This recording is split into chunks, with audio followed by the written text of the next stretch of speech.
Hello everybody.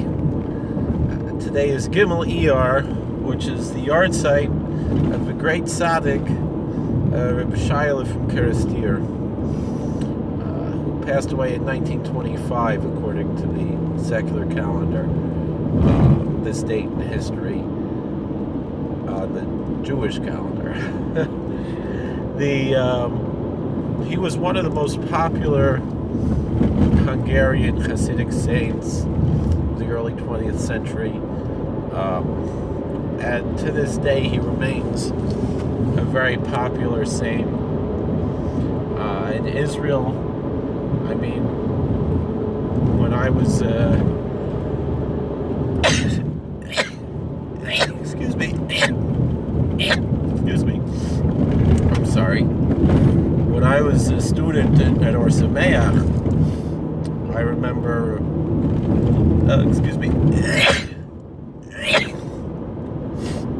in Jerusalem, you would go on Teddy Makolet, essentially it's the Israeli version of a bodega, and generally there would be a picture of Rebbe Yeshayale Kerestir.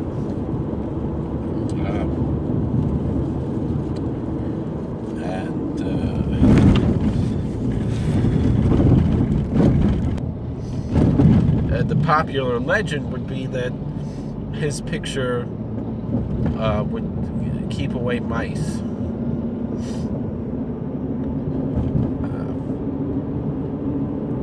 And so that's and that was because there were several stories about Rebbe Yeshayale Kerestir that had to do with mice. Sorry. So that's the fascinating thing.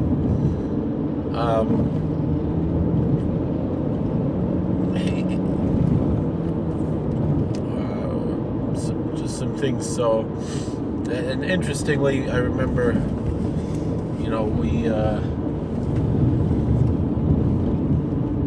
we had one of the students in the yeshiva who was actually a Kerestir chassid, and it's in a sense like because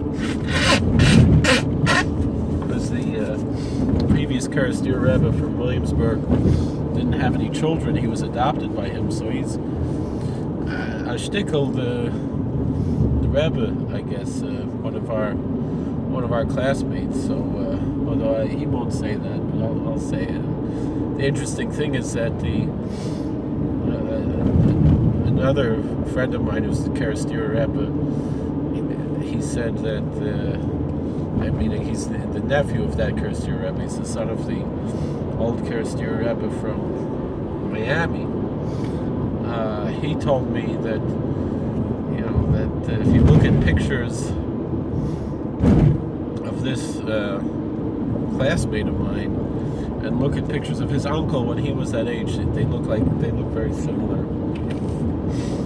So although he didn't have children, it was like the student who he had adopted was like his son. So it's a special thing. That's down the line, generations later. I mean, if the Kalaver Rebbe from Israel could name his grandson and step-grandson a new Rebbe, so that my friend Rabbi Gross can also be Kerestir Rebbe.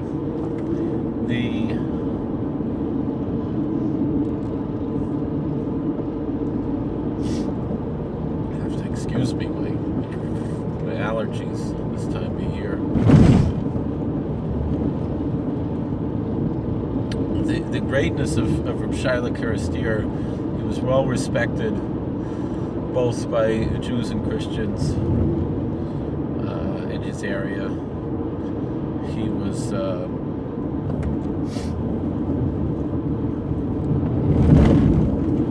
he would go out of his way to help other people. They say when most of the Hasidic Rebbes on Rosh Hashanah, before Tekiyah Shofar, before the sounding of the shofar, they would be involved in some kind of Kabbalistic meditations. Maybe they'd go to the mikveh another time, things like this. Yeshayale, he was cutting the cake for the Kiddush because he said that's the bigger spiritual rectification, the bigger tikkun would be to help feed Jews.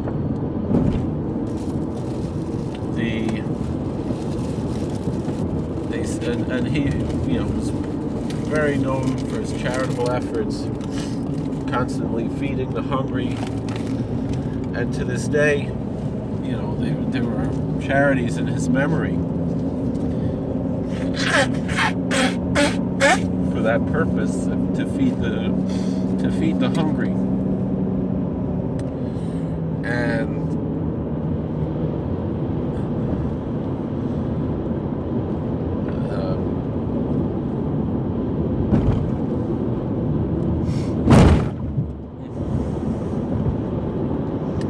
some other things about his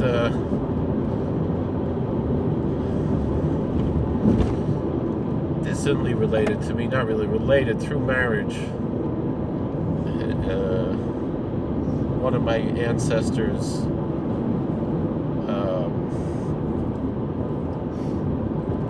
second husband was a cousin of his. Interestingly, my great-grandparents are buried in Staten Island, right near his brother, who was a rabbi in Westchester, New York, which is quite fascinating that the Rebbe of Kerestir had a brother in Westchester, New York, in not Yonkers, what's Mount Vernon. Mount Vernon, he was a Rav there, and he. I believe he imported matzahs from Hungary to America.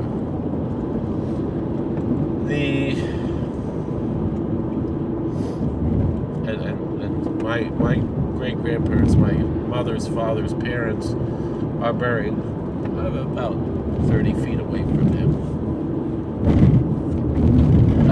What else can I talk about? The story I told on another video a few years ago, I don't think I need to repeat,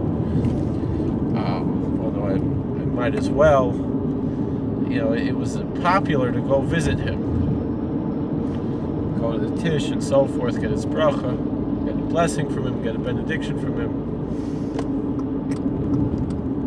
And the story goes was that two men from Budapest who were not religious went to go see him, and went to the tish. And when one of them, when he came back home to Budapest, wasn't able to eat. The other one was able to eat, and one wasn't able to eat. From the two of them, only the one who wasn't able to eat ate any shrayim by the tish, the Rebbe's blessed food, the leftovers. And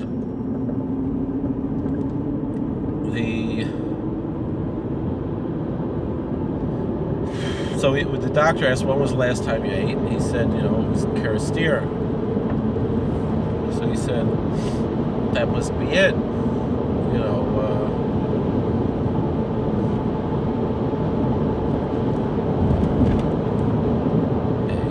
Go back there and find out what happened. So Yeshayale said, what do you mean you can't eat? Here, eat. He gave him food to eat. He voiced it. So he said, so why couldn't I eat in Budapest? He said, if you eat from Yeshayale's shrine, you can't eat treif anymore. You can only eat kosher. So the guy became frum. Not only started keeping kosher, he started keeping everything. He turned his life around.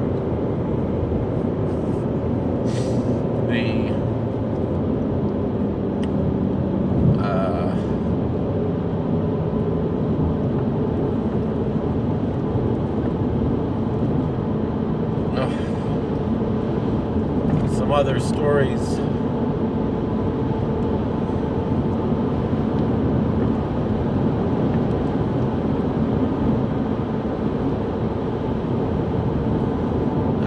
something I saw on Twitter, someone posted.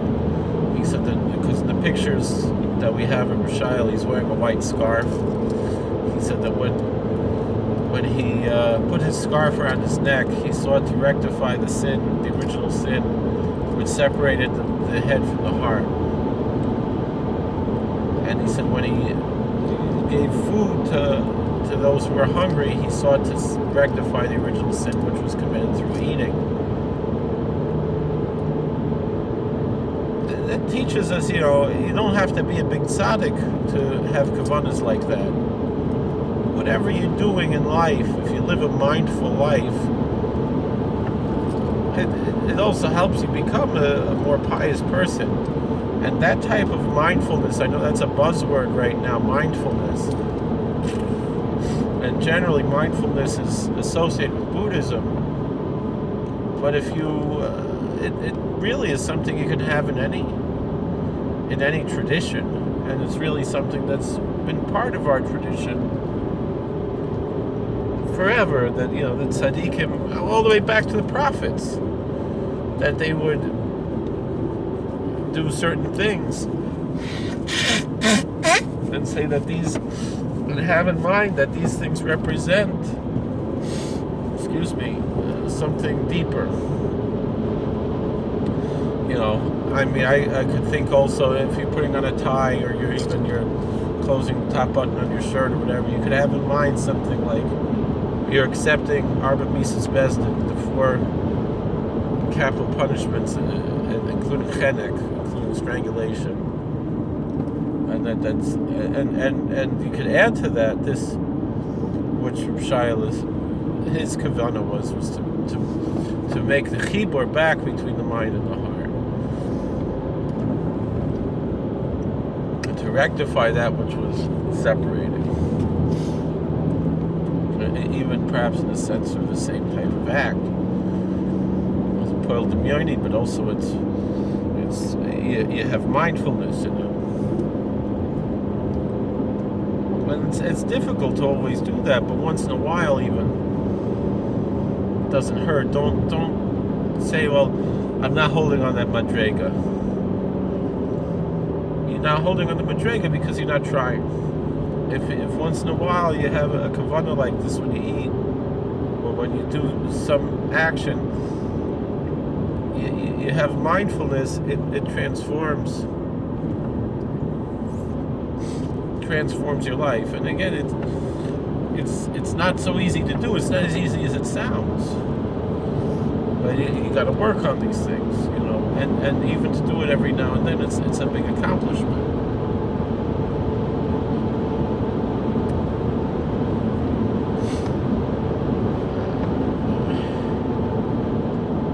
And living in this type of way transforms us.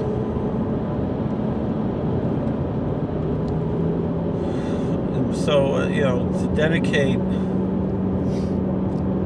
times and days to tzaddikim, to have a dedication to tzaddik like Yeshayale, it's an interesting thing. He's compared. The legend always goes. A lot of legends of his are associated with mice, and that his picture is an amulet to keep away mice.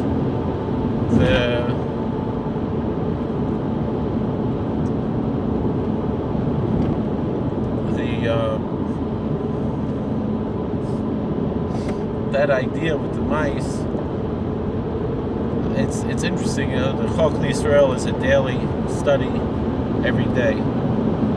And it's based on teachings from the Arizal, based on teachings from Kabbalah, that every day to learn all 3 parts of the Bible, meaning a little bit of the Torah, a little bit of the Nevi'im, a little bit of the Ksuvim, a little bit of the Pentateuch, a little bit of the prophets, and a little bit of the Hagiographa writings. And then the next, and then a little bit of Mishnah, a little bit of Gemara, Talmud, the 2 parts of the Talmud, and then a little bit of Zohar, Kabbalah, and then the Chida added Halacha and Musar. And to learn this every day. And the Mishnah today it's a whole chapter of Mishnah. And what it does is like 6 days of the week. Each of the days of the week represent one of the Shisha Sidrei Mishnah. So the 6 orders of the Mishnah. So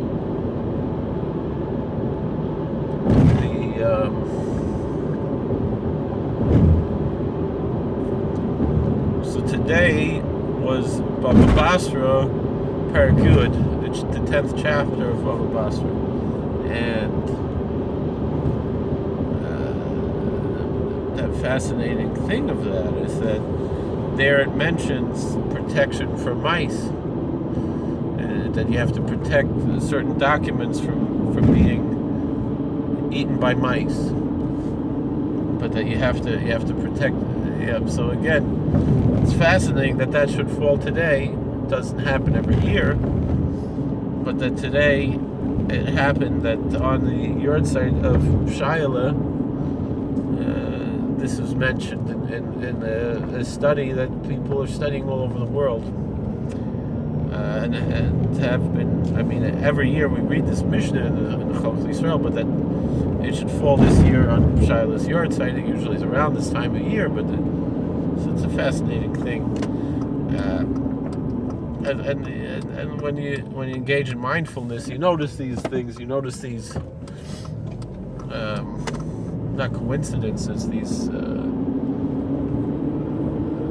what's that guy Jimmy from Bright Insight? He hasn't made a video in a while. What happened to him? He talks about this, about if you pay attention, you find things come together like that, and we should pay attention, and that's part of mindfulness. Tzaddikim say that's a simon that you're learning is l'shem shemayim. So it's Torah l'shma.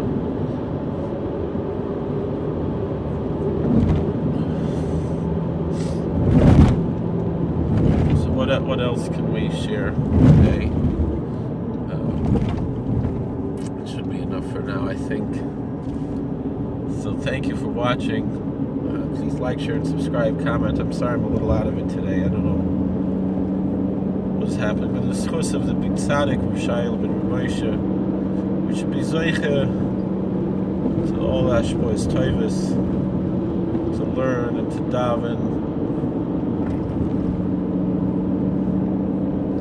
and to serve a Kadosh Baruch Hu, and to be realized to Hashem, and that's close. You know, we can see big things. It's interesting. Something I found on Twitter last night. Someone had posted a newspaper article in English. I don't know if it was a Jewish newspaper, Jewish periodical, or a general periodical. It was a story about after Yeshayale was nifter, he named his son Rebbe Avram to be the new Rebbe. He passed away 2 years after his father did, at a rather young age.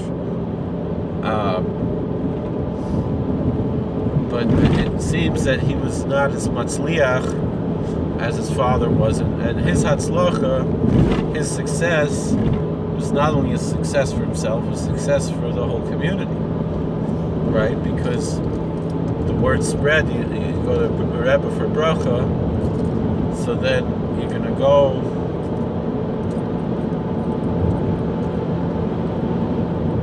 to visit somewhere, and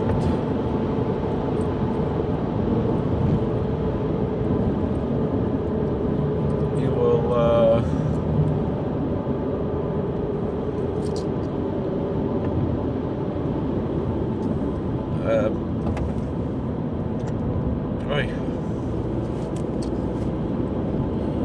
you go visit somewhere like this, and you're I don't know what's going on.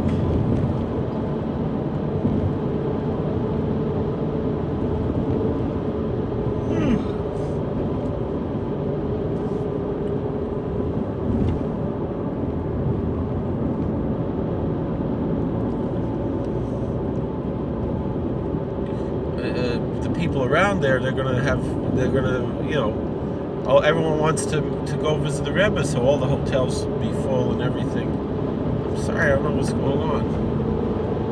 So they say after Yeshayale was nifter and Rebbe Avram became Rebbe in Kerestir, he didn't have so many chassidim running to be by him, so then the people weren't making their business weren't successful. But then they said that, the Lisker Rebbe, 30 miles away, they moved from America. Lisker Rebbe became Lisker Rebbe in Liska.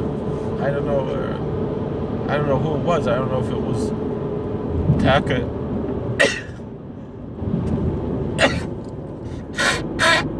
Medical from the Achbrit Tvua. But it's just interesting, that this article said, that he started advertising that he's a new Rebbe in Liska, and now the Liska became back on the map. So it's interesting. And I'm wondering, was that the Lisker from the Upper East Side who was a little controversial?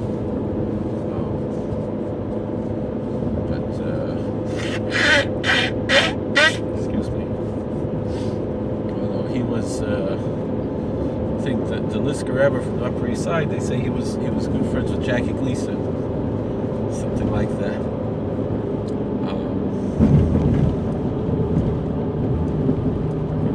That Besmedrish closed down recently. His Anikel was running it, but it just didn't work. It's hard in Manhattan to maintain something like that, So anyway, thank you for watching. God bless. Please like, share, and subscribe, comment, and we'll see you all later. Take care.